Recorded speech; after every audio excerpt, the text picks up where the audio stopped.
Rahul Gandhi rally আৰম্ভ কৰাৰ পূৰ্বে আজি গুৱাহাটীত উপস্থিত হয় বিজেপি ৰাষ্ট্ৰীয় সভাপতি জে.পি. নাড্ডা। জে.পি. নাড্ডাৰ উপস্থিতিত আজি কাৰ্যত মহানগৰ বিজেপিয়ে শক্তি প্ৰদৰ্শন কৰে।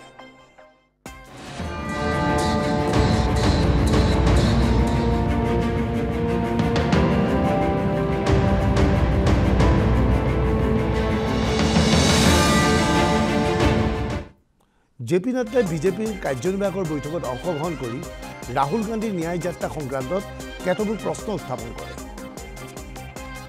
करने के बाद अब हज पर चले, अब भगवान याद आए।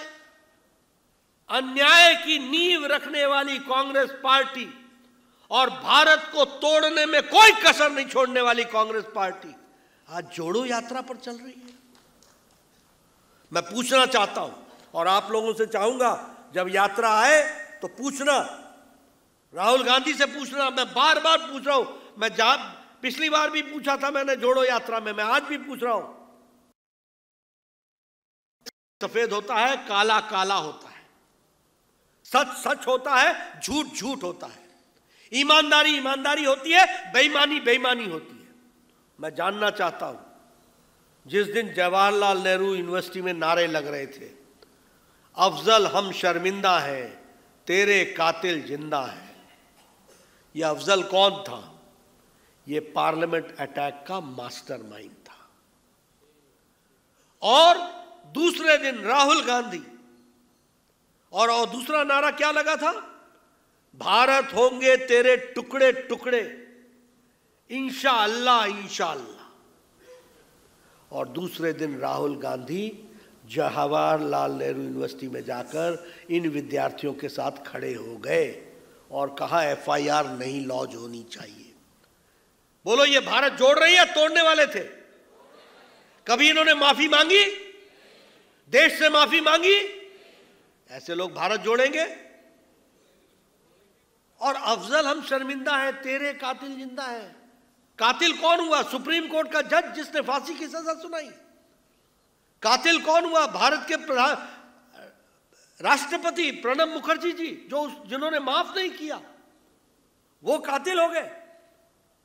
ऐसे लोग न्याय यात्रा पर चले, जोड़ो यात्रा पर। आप बताइए, ओबीसी का ये नारा लगाते हैं कि नहीं लगाते हैं? लगाते हैं ना। पिछड़ा वर्ग का नारा लगाते हैं कि नहीं लगाते हैं? इन्होंने कहा कि नहीं कहा सब मोदी चोर हैं? कहा कि नहीं कहा सब मोदी चोर हैं? और ये कहा कि नहीं कहा मैं माफी नहीं मांगूंगा? कहा कि नहीं कहा? कोर्ट के सामने कहा मैं माफी नहीं मांगूंगा। अब ये ओबीसी के समर्थक हो गए, जो ओबीसी को गाली दे के माफी नहीं मांगे, और ये ओबीसी की बात करते हैं।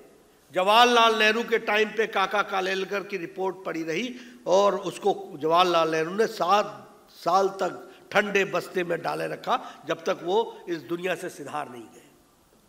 मिसेस गांधी ने मंडल कमीशन, राजीव गांधी ने मंडल कमीशन, 20-20 साल हाथ नहीं लगाया उसको। और आज जब 90 के बाद मंडल कमीशन लागू हुआ और ओबीसी की बात हुई, ओबीसी को संवैधानिक स्टेटस किसने दिया? ओबीसी को संवैधानिक स्टेटस प्रधानमंत्री मोदी जी ने दिया। यह भी हमको